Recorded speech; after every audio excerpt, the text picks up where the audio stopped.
하나님께 저희 가운데 주시는 말씀은 갈라디아서 2장 말씀입니다.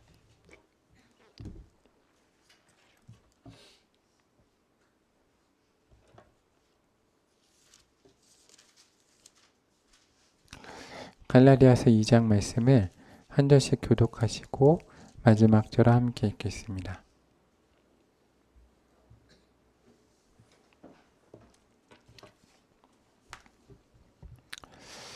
14년 후에 내가 바나바와 함께 디도를 데리고 다시 예루살렘에 올라갔더니 계시를 따라 올라가 내가 이방 가운데서 전파하는 복음을 그들에게 제시하되 유력한 자들에게 사사로이 한 것은 내가 다름질하는 것이나 다름질한 것이 헛되지 않게 하려 함이라. 그러나 함께 있는 헬라인 지도까지도 억지로 할례를 받게 하지 아니하였으니 이는 가만히 들어온 거짓 형제들 때문이라. 그들이 가만히 들어온 것은 그리스도 예수 안에서 우리가 가진 자유를 엿보고 우리를 종으로 삼고자 함이로되 그들에게 우리가 한시도 복종하지 아니하였으니 이는 복음의 진리가 항상 너희 가운데 있게 하려 함이라. 유력하다는 이들 중에 본래 어떤 이들이든지 내게 상관이 없으며 하나님은 사람을 외모로 취하지 아니하시나니 저 유력한 이들은 내게 의무를 더하여 준 적이 없고 도리어 그들은 내가 무할례자에게 복음 전함을 맡은 것이 베드로가 할례자에게 맡음과 같은 것을 보았고 베드로에게 역사하사 그를 할례자의 사도로 삼으신 이가 또한 내게 역사하사 나를 이방인의 사도로 삼으셨느니라. 또 기둥같이 여기는 야고보와 게바와 요한도 내게 주신 은혜라 이므로 나 바나바에게 친교의 악수를 하였으니 이는 우리는 이방인에게로 그들은 할례자에게로 가게 하려 함이라. 다만 우리에게 가난한 자들을 기억하도록 부탁하였으니 이것은 나도 본래부터 힘써 행하여 왔노라. 게바가 안디옥에 이르렀을 때 책망받을 일이 있기로 내가 그를 대면하여 책망하였노라. 야고보에게서 온 어떤 이들이 이르기 전에 게바가 이방인과 함께 먹다가 그들이 오매 그가 할례자들을 두려워하여 떠나 물러가매 남은 유대인들도 그와 같이 외식함으로 바나바도 그들의 외식에 유혹되었느니라. 그러므로 나는 그들이 복음의 진리를 따라 바르게 행하지 아니함을 보고 모든 자 앞에서 게바에게 이르되 내가 유대인으로서 이방인을 따르고 유대인답게 살지 아니하면서 어찌하여 억지로 이방인을 유대인답게 살게 하려 하느냐. 우리는 본래 유대인이요 이방 죄인이 아니로되 사람이 의롭게 되는 것은 율법의 행위로 말미암음이 아니요 오직 예수 그리스도를 믿음으로 말미암는 줄 알므로 우리도 그리스도 예수를 믿나니 이는 우리가 율법의 행위로서가 아니고 그리스도를 믿음으로써 의롭다함을 얻으려 함이라. 율법의 행위로서는 의롭다함을 얻을 육체가 없느니라. 만일 우리가 그리스도 안에서 의롭게 되려 하다가 죄인으로 드러나면 그리스도께서 죄를 짓게 하는 자냐? 결코 그럴 수 없느니라. 만일 내가 헐었던 것을 다시 세우면 내가 나를 범법한 자로 만드는 것이라. 내가 율법으로 말미암아 율법에 대하여 죽었나니 이는 하나님에 대하여 살려 함이라. 내가 그리스도와 함께 십자가에 못 박혔나니 그런즉 이제는 내가 사는 것이 아니요 오직 내 안에 그리스도께서 사시는 것이라. 이제 내가 육체 가운데 사는 것은 나를 사랑하사 나를 위하여 자기 자신을 버리신 하나님의 아들을 믿는 믿음 안에서 사는 것이라. 함께 읽습니다. 내가 하나님의 은혜를 패하지 아니하노니 만일 이렇게 되는 것이 율법으로 말미암으면 그리스도께서 헛되이 죽으셨느니라. 아멘. 오늘 하나님의 크신 사랑과 은혜가 하나님께 사랑하신 하늘의 교회와 모든 성도님들 가운데 함께하길 소망합니다. 이 시간 잠시 앞뒤 좌우에 계신 분과 인사하겠습니다. 예수님의 이름으로 사랑하며 축복합니다. 라고 인사하겠습니다.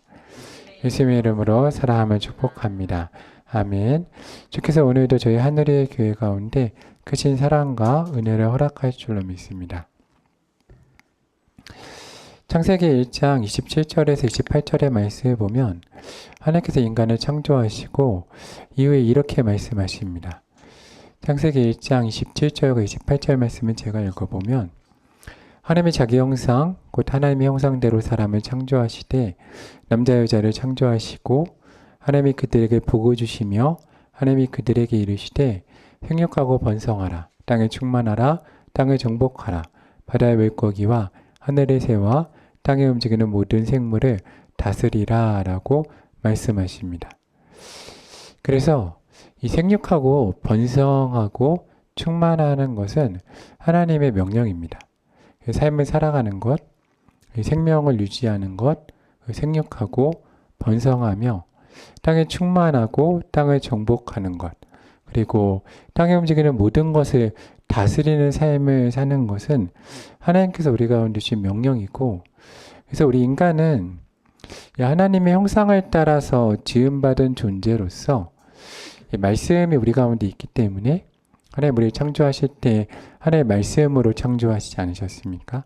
그래서 그 말씀의 명령이 있으면 그 말씀이 우리 가운데 살아서 움직입니다. 모든 인간은 그 삶 가운데 삶을 살려고 하고 생명을 유지하려고 하며 그리고 생육하고 번성하려고 합니다. 충만하기를 소망하고 정복하기 소망하고 모든 것을 다스리기 소망합니다. 하나님의 명령이기 때문에 우리가 거스릴 수 없습니다. 그래서 우리가 말하는 것과 좀 행동하는 게 때로는 다를 수도 있습니다.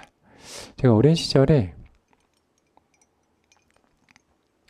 되게 기억나는 장면이 몇 개가 있는데, 제가 어릴 때 몸이 많이 아프고 이제 몇 번을 이제 거의 하나님께 살려주셔서 살아서, 근데 제 친구 가운데 되게 몸이 많이 아팠던 친구가 있습니다. 어릴 때. 그 친구랑 얘기하면서 그 친구도 이제 몇 번 죽을 고비를 넘겼는데 얘기 가운데 공통적인 것 두 개를 얘기했습니다. 첫 번째가 죽을 만큼 아프니까 죽고 싶다는 게 거짓말입니다. 이걸 알았습니다. 그 농담으로 그런 말 하지 않습니까?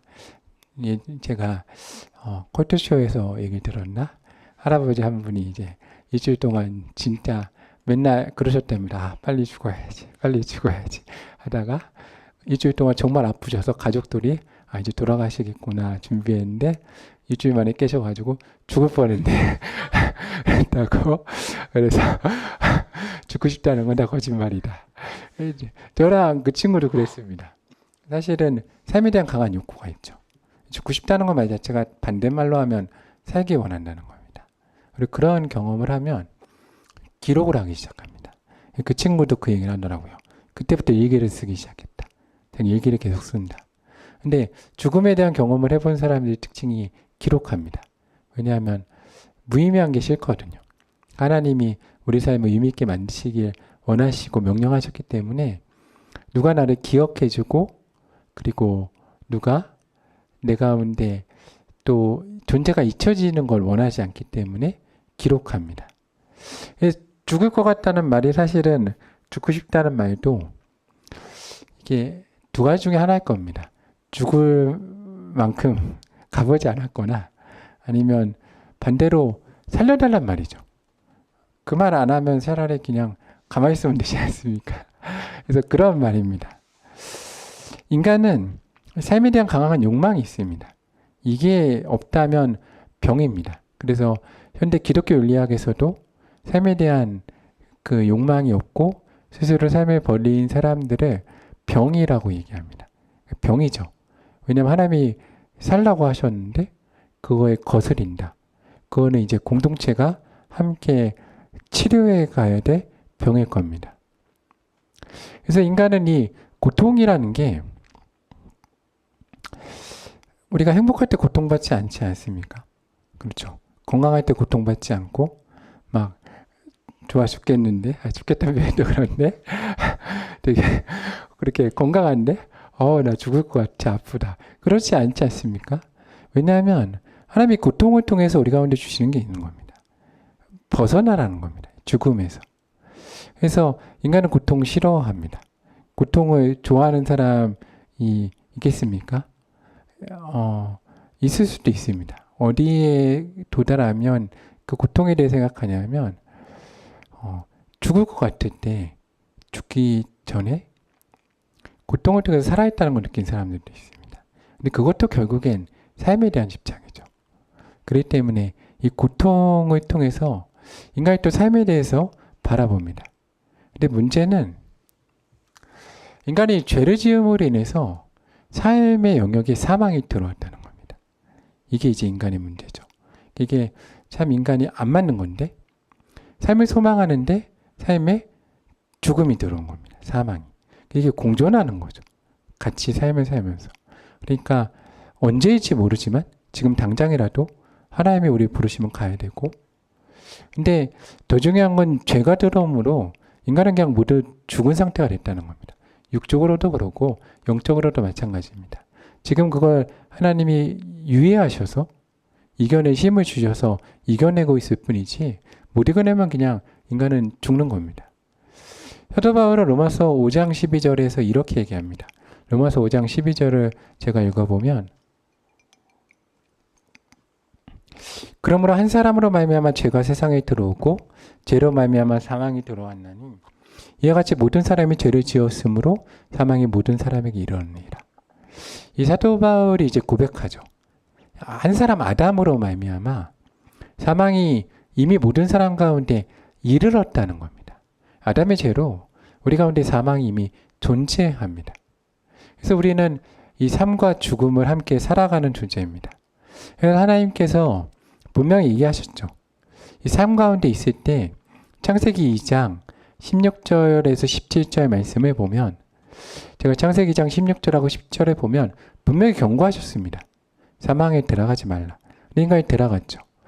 여호와 하나님이 그 사람에게 명하여 이르시되 동산 각종 나무의 열매는 내가 임의로 먹되 선악을 알게 하는 나무의 열매를 먹지 말라. 내가 먹는 날에는 뭐라고 하셨습니까? 반드시 죽으리라. 인간은 선악을 따먹었습니다. 죽은 존재가 이미 된 겁니다. 삶은, 육신의 생명은 남아있었지만 이미 영적으로 육신으로 다 죽은 거죠. 인간은 하나님의 말씀대로 이미 사망 가운데 거하는 존재입니다. 그런데 하나님이 인간이 이 사망 가운데 두는 것을, 영적인 죽음을 원치 않으셔서 유예를 하신 겁니다. 인간의 삶에. 그래서 인간의 삶이 사망 가운데 있지만 삶이 유예가 됐기 때문에 사망에 다가설수록 고통이란 부분이 있어서 인간의 삶이 고통이란 부분이 있죠. 근데 고통을 우리가 이 고통 가운데 죽음에 대한 신호로 보지 말고 하나님께서 이 고통을 통해서 우리 가운데 살라고 하시는 그 하나님의 사인으로 봐야 됩니다. 왜냐하면 고통 가운데 거하는 걸 기뻐하는 사람 없지 않습니까? 하나님이 빨리 생명으로 오라고 하시는 거죠. 인간 가운데 영혼을 구원하기 위해서. 그래서 예수 그리스도께서 다시 오실 때까지 십자가에 달려 부활하시고 이 땅에 오심으로 인간에게 영원한 부활 생명을 허락하실 때까지 생명을 유예해 주신 겁니다. 근데 이제 고통이 같이 있는 거죠. 인간은 사망의 그 삶 가운데 있지만, 생명 가운데 있지만 죽었으나, 이게 되게 아이러니하지만 죽지 않은 생명을 유예받은 존재입니다. 그리고 그 삶 가운데 고난과 고통이 있죠. 삶을 유지하기 위해서 그때부터 인간이 이 생명을 생명으로 덮고, 사망을 생명으로 덮고, 죄를 생명으로 덮어야 되는 존재가 됐습니다. 그래서 가장 큰 차이가 무엇이냐? 이 선악과를 따먹고 그리고 노아 홍수의 심판 이후에 인간이 이제 다른 생명을 빼앗아서 자기 생명을 유지하는 존재가 되지 않습니까? 그 전까지만 해도 과실만 취해 있는데, 그렇지 않습니까? 과실만 취했는데 이 이후에는 과실뿐만 아니라 생명을 앗아서 생명을 얻는 존재가 됐습니다. 근데 이게 또 아이러니한 게, 우리가 이해할 수는 없지만 그러면서 인간의 수명이 또 확 줄어든 면도 있고, 그리고 무엇보다 영적인 생명을 얻기 위해서 다른 생명으로 자신의 생명을 유지해야 되는 거죠. 늘 하나님 앞에 나아가기 위해 이 생명을 통해서 죄를 덮어야 되는 존재이고, 그리고 그렇게 계속해서 대속이 필요해야, 속전이라고 그러죠. 값을 내야 살 수 있는 존재가 됐습니다. 인간이 이제 사망 가운데 있었죠. 근데 사망의 고통, 근데 생명을 유지해야 되는. 그러니까 우리 삶이 참 고난 가운데 있는 것은 그런 겁니다. 지금 사망이 있고, 그로 인한 생명은 또 반대편으로 끌고 가야 되고, 생명을 벗어나기 위한 사인으로 고통이 있고, 이 사이 가운데 사람이 사는 겁니다. 근데 그런 인간의 불쌍히 계셔서 이 땅에 오신 분이 있는데 예수님이십니다. 예수님이 이 땅에 오셔서 그래서 이 사망, 고통, 아픔을 다 짊어지고 십자가로 가신 거죠. 그래서 구약 시대와 지금 시대는 다릅니다. 지금 시대는 예수님 십자가에서 이미 인간 사망에게 심판을 내리신 거죠. 그러니까 이 표현이 맞습니다. 사망에게 사망을 내리신 겁니다. 사망은 끝났습니다. 고통도 주님 안에는 없죠. 주님 안에서 예수님 만난 모든 병자가 치유됐기 때문에 사실은 고통도 주님 안에는 없습니다. 주님 안에는 고난도 없고. 왜냐하면 십자가는 완성입니다. 그래서 우리가 십자가 예수 그리스도를 바라볼 때는 우리가 사망도 없고 고통도 없고 고난도 없는 존재입니다. 왜냐하면 예수 그리스도가 모든 걸 해결했기 때문입니다. 그래서 우리가 주 앞에 죽고 주 앞에 죽을 수 있다면 그리고 주 앞에 살 수 있다면 우리 가운데 있는 고난과 고통이 해결되고 우리 가운데 사망의 문제도 해결되는 겁니다. 이미 다 해결된 거죠. 그런데 인간은 항상 어리석죠. 어리석기 때문에 그러니까 하나님의 말씀에 이 구약이 신약으로 덮어졌지만 그러니까 하나님의 창조와 말씀과 영향력은 율법도 그렇지만 상당히 영향력이 있는 겁니다. 힘도 있고. 그래서 우리가 신약을 사는 존재이지만 거기서 끌어당기는 힘이 있거든요. 그래서 계속해서 인간이 이 생명에 대한 부분을 놓지 못하는 겁니다. 죽지 못한 존재가 되는 거죠. 그러니까 주님 앞에서 그냥 죽으면 되는데 이 삶에 대한 명령이 워낙 강하니까 죽지 못하는 겁니다. 죽어야 다시 살고 그 생명의 명령 가운데 들어가는데 그러니까 예수님을 보내셔서 우리가 주합한 자로 죽고 다시 부활하고 그 새로운 삶을 살아가야 되는데 과거의 죄악, 내 습관, 내가 붙들고 있는 것 이게 다 죽지 못하는 겁니다. 그래서 어떻게 보면은 평생을 통해서 이 일을 해내가야 할 수도 있습니다. 근데 우리 가운데 은혜인 것은 예수님이 이미 다 끝내셨다는 겁니다. 그래서 오늘 사도 바울의 이 고백이 되게 중요합니다. 갈라디아서 2장 20절 말씀에 보면 저희 수련회 저희 이번 부흥의 주제이기도 한데 내가 그리스도와 함께 십자가에 못 박혔나니 그런즉 이제는 내가 사는 것이 아니요 오직 내 안에 그리스도께서 사시는 것이라. 이제 내가 육체 가운데 사는 것은 나를 사랑하사 나를 위하여 자기 자신을 버리신 하나님의 아들을 믿는 믿음 안에 사는 것이라. 아멘. 오늘 우리 가운데 성경이 얘기하고 예수님이 말씀하시는 것은 이미 우리는 예수님과 함께 십자가에 못 박혀 죽은 존재라는 겁니다. 죽은 존재라는 거죠. 근데 내가 육체 가운데 사는 것은 나를 사랑하사 이제 나를 위해 자기 자신을 버리신 하나님의 아들 믿는 믿음 안에서 새로운 피조물이 돼서 새로운 존재로 살아가기 시작을 하는 거죠. 제가 이번에 금식을 하면서 기도할 때 어떻게 보면은 이 살려고 하는 그 삶에 대한 부분이 정말 강하기 때문에 그래서 고통이 있는 겁니다. 삶에 대한 부분이 강하니까 죽음으로부터 벗어나려고 그래서 하나님 가운데 이 고통을 벗어나게 해주십시오라고 기도하는데 말이 안 되는 기도를 하는 거죠. 그렇죠? 금식을 하면서 안 아프게 해달라니 말도 안 되는 기도를 하는 건데 하나님이 이 사인이 없어지면 큰일 납니다. 그러지 않겠습니까? 내가 몸 상태가 안 좋은데 안 아프다. 그러면 이제 큰일 나는 거죠. 그건 정말 큰일 나는 겁니다. 하나님이 그때 저한테 주신 말씀이 뭐냐면 되게 묵상하고 기도하는 가운데 하나님 강력하게 저에게 주셨던 깨달음과 말씀은 이미 죽었는데 살아있는 줄 착각하는구나 였습니다. 넌 이미 죽었는데. 넌 이미 죽었는데 살아있는 줄 착각하지 말아라. 제가 금식하고 기도하는 가운데 이게 한 20일 정도 금식했을 때 받은 말씀인데 이해가지 않았습니다. 무슨 말씀인가? 근데 제가 초청 부흥회 준비하고 특별히 갈라디아서 2장 20절을 읽으면서 깨달은 것은 특히 저희 주제가 내 생명 주께 드리니 그래서 오늘부터 이제 저희가 부흥의 말씀을 아직 갈라디아서 말씀을 통해서 계속 묵상하고 있는데 나는 이미 예수 그리스도에서 죽은 존재라는 겁니다. 나는 의미가 없습니다. 내가 아무리 기도해도 의미도 없고 물론 기도해야 됩니다. 하지 말라는 게 아닙니다. 근데 하나님의 은혜인 거지 내가 기도한다고 되는 것도 아니고 내 위도 아니고 내 삶에 있어서 내가 할 수 있는 건 없다는 겁니다. 오직 하나님이 하신다는 겁니다. 나는 이미 예수 그리스도 아파에 죽은 존재라는 거죠. 우리가 잊고 있었을 뿐이지 죽었다는 겁니다. 주님을 만났을 때. 회심이라는 게 그거 아닙니까? 우리가 예수 그리스도를 만나서 회개하고 과거의 모습을 죽이고 주님 안에 새롭게 살겠다는 결심을 한 겁니다. 십자가에 죽고 십자가에 살면 내 삶이 이제 예수 그리스도 안에 부활 승리의 소망이 있고 과거의 모습은 없어지고 새로운 피조물과 새로운 존재가 되는 겁니다. 그러면 상황이 바뀌는 게 아니라 내가 바뀌는 거죠. 이 모든 것이 더 이상 의미가 없어지는 겁니다. 주의 은혜만이 임하는 거고. 그런데 문제는 삶의 욕망이 있다는 겁니다. 살고자 한다는 거죠. 그렇게 죽고자 기도해도 못 죽는다는 겁니다. 이게 참 인간이 가진 이게 참 어려움입니다. 왜냐하면 또 하나의 명령이거든요. 주님의 명령. 생육하고 번성하고 땅에 충만하라. 그러니까 이 상중되는 명령 가운데 우리가 있다는 겁니다.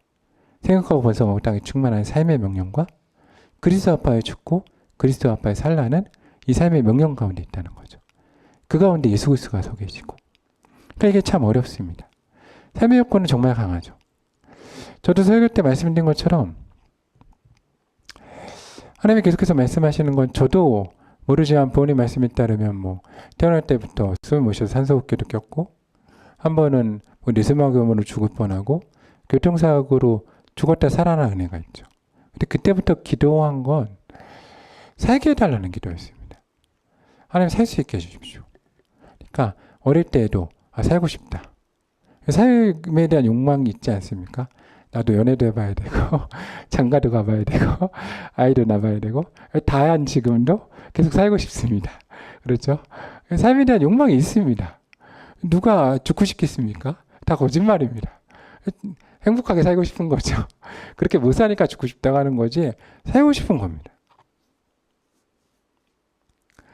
그런데 주님이 늘 하시는 말씀은 너는 그때 죽었다는 겁니다. 저한테 계속 하시는 말씀은 넌 그때 이미 죽었다. 나랑 같이 죽고 다시 살았다. 근데 산 겁니다. 근데 중요한 건 과거는 죽었다는 거죠. 과거의 모습들, 죄악들, 너의 위, 너의 공의, 너 고난, 아픔, 나 아파요 다 죽어서 의미가 없다는 겁니다. 그것이 중요하지 않다는 거죠. 너 안에 내가 사는 것이 중요하지 너 안에 너가 살려고 하는 것 그건 없다는 겁니다. 이미 죽었으니까.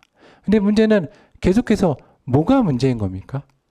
이미 난 죽었는데 내가 살려고 하는 겁니다. 예수님이 사셔야 되는데 내가 살려고 하는 거죠. 내가 노력하고 내 공의로 내 무언가의 위로 내가 그리스도와 함께 죽고 이제 믿음 안에서 예수 그리스도와 살아야 되는데 그러지 못한다는 거죠. 사도 바울이 고백하는 것처럼 우리는 날마다 죽어야 됩니다. 이게 어렵지만 그래서 사도 바울은 고린도전서 15장 31절에 이렇게 고백합니다. 제가 고린도전서 15장 31절에 읽어보면 형제들아 내가 그리스도 예수 우리 주 안에서 가진 바 너에게 대한 나의 자랑을 두고 단호하니 뭐라고 그럽니까? 나는 날마다 죽노라.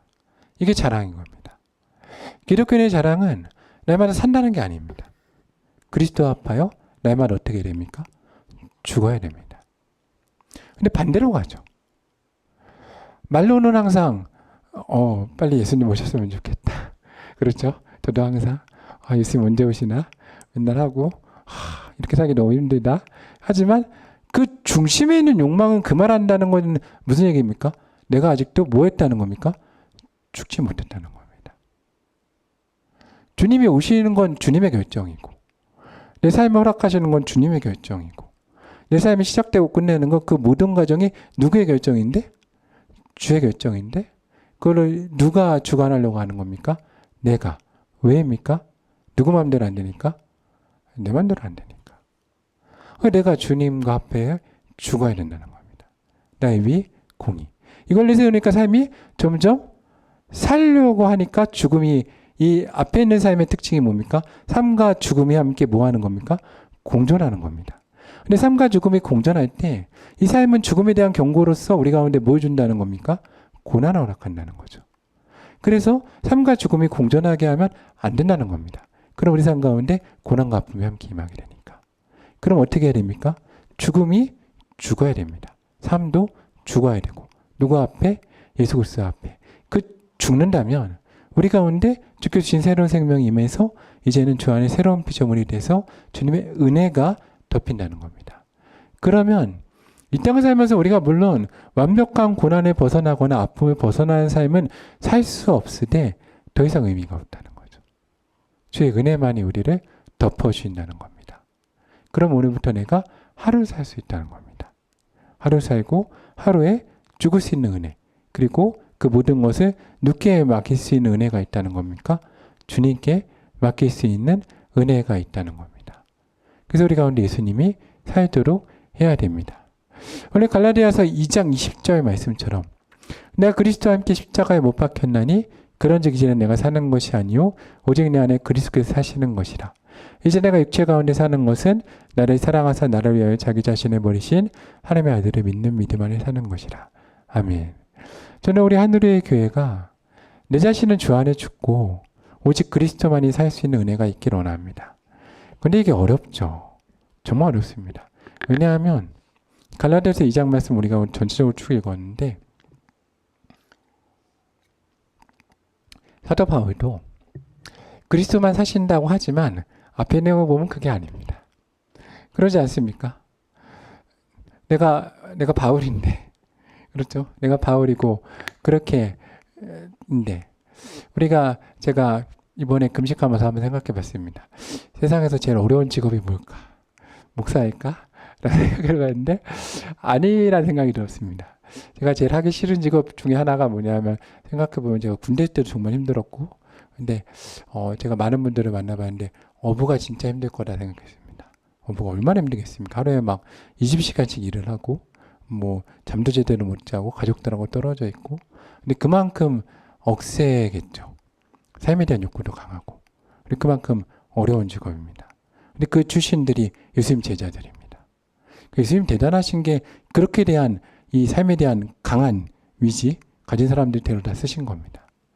바울하고 딱 붙여놓으시니까 바울이 얼마나 힘들었겠습니까? 그러지 않겠습니까? 내가 목사님인데 우리 교회 성도가 전부 다 어부 출신이면 정말로 사역하기 김우성 목사님이 종종 그 얘기 하셨거든요. 부산에서 사역하셔가지고 어려우셨다고. 왜냐하면 그 가족들하고 다 어부 출신이어서 쉽지 않다. 근데 심지어 목사님이 어부 출신이다. 그러면 성도님들이 그 고집을 꺾을 수 없을 겁니다. 그러지 않겠습니까? 근데 나는 이렇게 배웠는데. 그래서 계속 얘기합니다. 그렇죠. 얘기 안 해도 되잖아요. 베드로에게 바나바에게 요한에게 할 필요 없습니다. 요한이 뭐 요한서신 쓰면서 바울 얘기합니까? 안 하잖아요. 안 하집니다. 물론 베드로는 좀 의식해서 씁니다. 바울 얘기. 베드로 하도 바울이 뭐라고 그래서 스트레스 받아가지고 썼는데 요한은 안 썼습니다. 근데 씁니다. 왜요? 못 죽은 겁니다. 못 죽이죠. 죽이는데 그렇게 못 죽이는 겁니다. 근데 하나님이 죽이셨습니다. 바울 보십시오. 바울 태어날 때 어떻게 태어났습니까? 그 시대 만삭이 안 돼 태어났습니다. 그 시대 만삭 안 돼 태어나서 거의 다 죽습니다. 그때 하나님이 한번 죽이신 겁니다. 안 죽습니다. 다메섹성상에서 하나님이 또 한 번 죽이십니다. 안 죽습니다. 돌로 맞았습니다. 죽었다 살아나죠. 안 죽습니다. 풍랑 만나고 40이 하남 가만배를 몇 번을 맞아도 안 죽습니다. 이게 우리인 겁니다. 그 사도 바울도 말하는 겁니다. 나는 날마다 죽노라. 그러니까 평생을 걸치는 작업입니다. 저도 그렇습니다. 그렇게 기도하고 어릴 때부터 신앙생활하고 어릴 때부터 나는 금식을 해야 되지 했는데 내가 삶에 대한 욕구가 강하구나. 그렇게 살고 싶어하는 사람이구나. 점점 알아갑니다. 살고 싶으니까 죽이시려고 하는 겁니다. 다 그런 과정 겪은 겁니다. 모세는 안 그렇습니까? 어릴 때 죽었죠. 나에게 던졌습니다. 죽은 겁니다. 안 죽죠. 안 죽습니다. 40년 애굽에 살다가 살인자가 돼서 도망갑니다. 안 죽습니다. 미대항공에 40년 안 죽습니다. 그 떼기다 말해서 안 죽고 그렇게 금식을 2번이나 해도 안 죽습니다. 그렇게 안 죽는 게 우리 삶입니다. 요셉도 마찬가지고 다윗도 마찬가지입니다.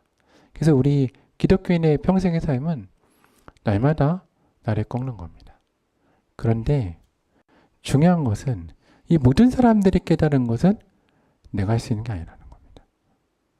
예수 그리스도의 은혜 가운데 들어가야 죽는다는 겁니다. 오늘 사도 바울이 계속 얘기하는 건 율법이 아니라 은혜로 간다는 겁니다. 주의 은혜가 나를 덮어야 내가 죽는다는 겁니다. 그래서 저는 우리 하늘의 교회가 주 가운데 기도했으면 좋겠습니다. 주의 은혜로 저를 덮어달라고. 그래서 저도 제 고집 꺾고 오늘로 금식 끝내려고 합니다. 금식 끝내고 너무 좋아하시죠? 예.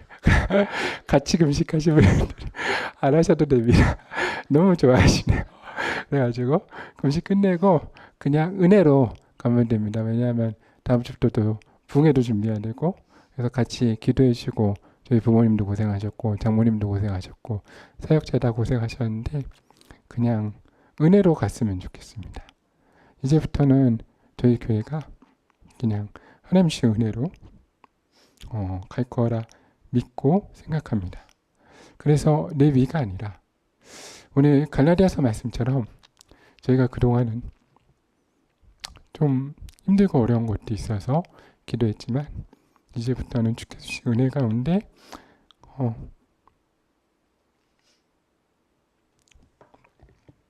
한 걸음 한 걸음 걸어가는 교회가 될 줄로 믿습니다.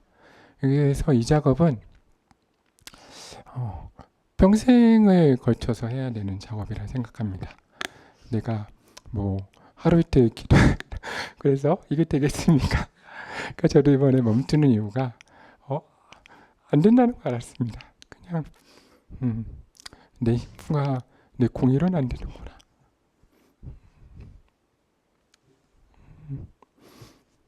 그래서 그냥 오직 주의 은혜로 주님 가운데 모든 것 맡기고 기도할 수 있는 교회가 되기 원합니다. 그렇게 우리가 우리 교회와 우리의 삶을 맡길 때 주께서 우리 가운데 역사하시고 우리를 붙잡아 주실 줄로 믿습니다. 우리 하늘의 교회를 온전히 주께 맡겨드리며 우리 성도들을 주께 맡겨드리며 우리 성도님들이 이제 함께 은혜와 기쁨 가운데 기도하고 나아갈 수 있는 은혜가 우리 가운데 있기를 소망합니다. 함께 기도하겠습니다.